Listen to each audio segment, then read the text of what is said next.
Acho que não precisa ligar, não. Agora você vai explicar, já vai sair. Ah, sim.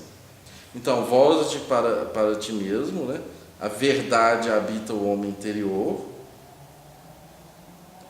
Mas, voltando para ti mesmo, você vai reconhecer a sua natureza mutável. E vai reconhecer que a própria razão é mutável. Então você vai ter que tender para aquela realidade que acende a própria luz da razão. Uma coisa que choca. Tá certo? Então, quando Agostinho fala do homem interior, da necessidade de buscar a verdade dentro do homem, etc., ele não está incentivando aqui nenhuma interiorização psicológica. É um movimento de volta para o interior, mas é um movimento decididamente metafísico. É a razão encontrar aquela regra da própria razão, a regra imutável da razão. Ou, nas palavras poéticas de Agostinho, a luz que acende o lume da razão.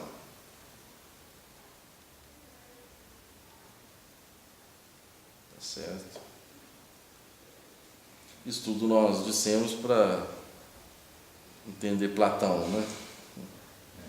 Para entender Platão e para entender a necessidade que Platão teve de colocar o mundo acima do mundo mutável. Então, nesse sentido, do ponto de vista de Agostinho e até de Tomás, não é?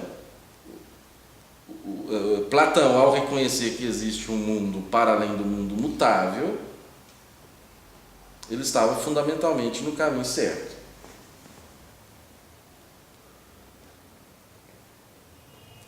Tá bem? Agora. Não, acho que tem. Sim. Tem mais. Né? 3. Sim. Vamos lá. Além disso, é anterior, segundo a razão, porque se estende ao maior número de coisas. Ora, o bem se estende ao maior número de coisas do que o ente, conforme o que diz ainda Dionísio. O bem se estende ao que existe e ao que não existe, o ente apenas ao que existe. Logo, o bem tem prioridade sobre o ente segundo a razão. Quanto ao segundo, pelo exposto fica clara a resposta. Ou se deve acrescentar que o bem se estende ao que existe e ao que não existe, não como predicado, mas como causalidade, se entendemos o que não existe, não como o absolutamente não existente, mas como o que se encontra em potência e não em ato. Com efeito, o bem tem razão de fim, no qual repousa não apenas o que está em ato, como também para ele se move o que não está em ato, mas apenas em potência. Mas o ente não implica uma relação de causalidade, exceto de causalidade formal inerente ao exemplar, e essa causalidade se estende unicamente ao que está em ato. A resposta a essa objeção já se encontra acima aí, naquela que nós tratamos aqui, a resposta primeira, já se encontra ali. Depois Tomás estende mais um pouco o argumento, né? Por que os platônicos dizem que o bem se estende a todas as coisas e o ente não se estende a todas as coisas? Porque para eles a matéria não é ente, mas participa do bem, porque tende para o bem. Então é só se eu aceito esse pressuposto dos platônicos é que eu vou dizer que o bem é mais universal do que o ente. Uma vez que eu não aceito, o Tomás não aceita, né? Então o ente é universal, né? Universalíssimo. E aqui convém citar o que Tomás citou aqui na Suma Teológica, né? Em sentido contrário, lê-se no livro das Causas: o ser é a primeira das coisas criadas. Certo? A maioria Sim. A maioria dos pensadores religiosos pensam como nessa suma como Tomás, não é unanimidade, né? Não é, o pensamento de Tomás não é unanimidade, mas eu diria, a igreja praticamente aceitou a doutrina tomista, né? Os pronunciamentos do magistério, etc., em geral, assumem uma linha tomista.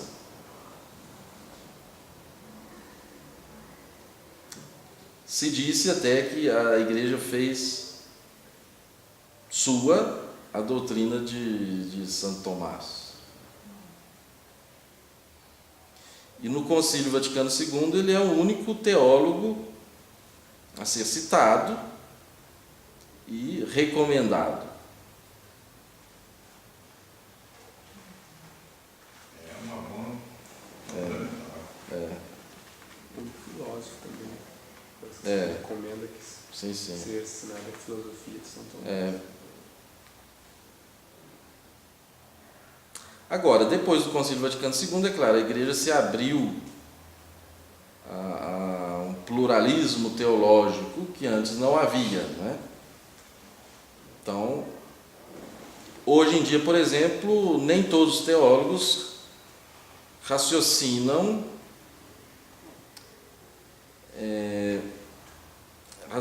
com uma metafísica explícita, como Tomás de Aquino, né? Muitos preferem uma linguagem mais analógica, assim, mais metafórica até, né? Uma linguagem mais metafórica, feita mais de imagens, uma linguagem mais próxima da linguagem bíblica, por exemplo, né? Outros assumem certos postulados de filosofias atuais, né? Procuram desenvolver uma teologia a partir desses postulados. O pluralismo hoje é maior, né?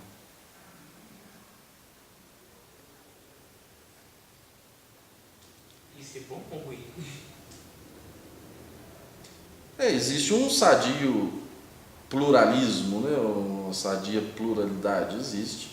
Nesse sentido é bom, né? Porque são outros pontos de vista, outras perspectivas, né? Isso pode enriquecer o pensamento. Mas sem precisão, né? Exato. Existe, vamos dizer assim, um limite dentro da fé, né? Do horizonte da fé, existe um limite para a pluralidade. Além de determinado limite, você já sai da rota da fé, do horizonte da fé. Por exemplo, na época de Santo Tomás havia um outro grande teólogo católico, que era São Boaventura, e os dois eram amigos, mas o pensamento era diverso. Boaventura tendia a dar mais importância à vontade. Então, para ele, Deus era sobretudo o bem. Tomás, como dá importância ao intelecto, prioridade ao intelecto, para ele, Deus é sobretudo o ser.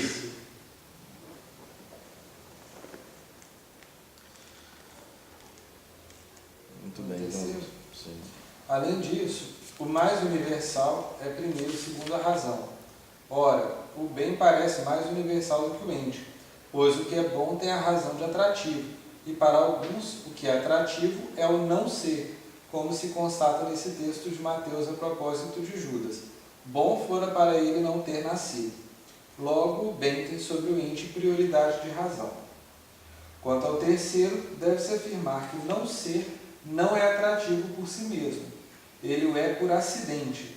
Assim, a supressão de um mal é atrativo porque o mal desaparece ao não ser.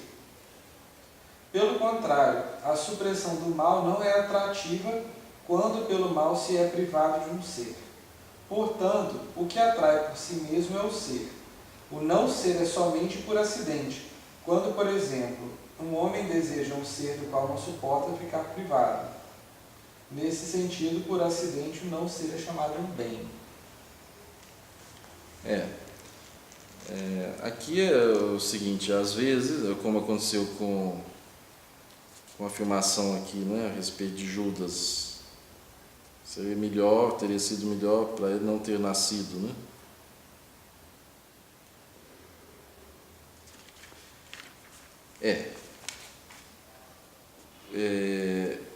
O que se deseja aqui não é o não ser, segundo Tomás. O que se deseja é a remoção do mal. E o mal, como nós já vimos, vamos trocar em miúdos e falar em palavras mais compreensíveis, o mal ele é uma desordem no ser. Então o que se deseja é que se remova essa desordem e não o próprio ser. Se entende, né? Sim. Aí o quarto. Ademais, não é apenas o ser que é atrativo, mas também a vida, a sabedoria e muitas outras coisas. O ser é, pelo visto, algo particular que atrai, ao passo que o bem é universal. Portanto, o bem absoluto tem prioridade de razão sobre o ente. Quanto ao quarto, deve-se dizer que a vida, a ciência e os outros bens são atrativos como existentes em ato, sendo que tudo isso é ao ser que se tende. Por isso mesmo só é atrativo o ente, e portanto só o ente é bom. Aqui, isso aqui é importantíssimo, porque aqui se revela a concepção intensiva do ser, segundo Tomás de Aquino. Que às vezes a gente tende a pensar como está aqui na objeção.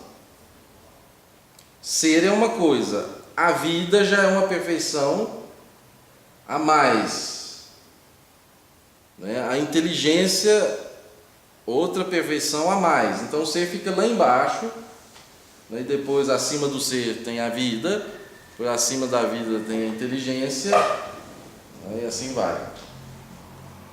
Então, nesse sentido, se o ser fosse entendido como perfeição mínima, ele não abrangeria tudo. Então, a vida seria um bem, mas não seria ser. A inteligência seria um bem e não seria ser. Então, o bem seria maior, mais universal. Mas para Tomás, nada fica fora do ser. Então, é o ser não como perfeição mínima, mas como perfeição máxima. A vida, a inteligência são vida e inteligência na medida em que são. Então, ser. O ser aqui é ato. Então, a vida não seria vida se antes não fosse. Tá certo? Então, o ser está preenchendo tudo, é a máxima perfeição, né? Ser como ato. Então, aqui há uma distinção, né? Ser como perfeição mínima, se eu tenho essa concepção de ser, então o ser não se estende a tudo. Agora, se eu tenho, ao contrário, como Tomás, a concepção do ser como perfeição, então todas as perfeições são perfeições na medida em que são entes. Certo? Acabou? Esse artigo acabou. O artigo acabou. Então,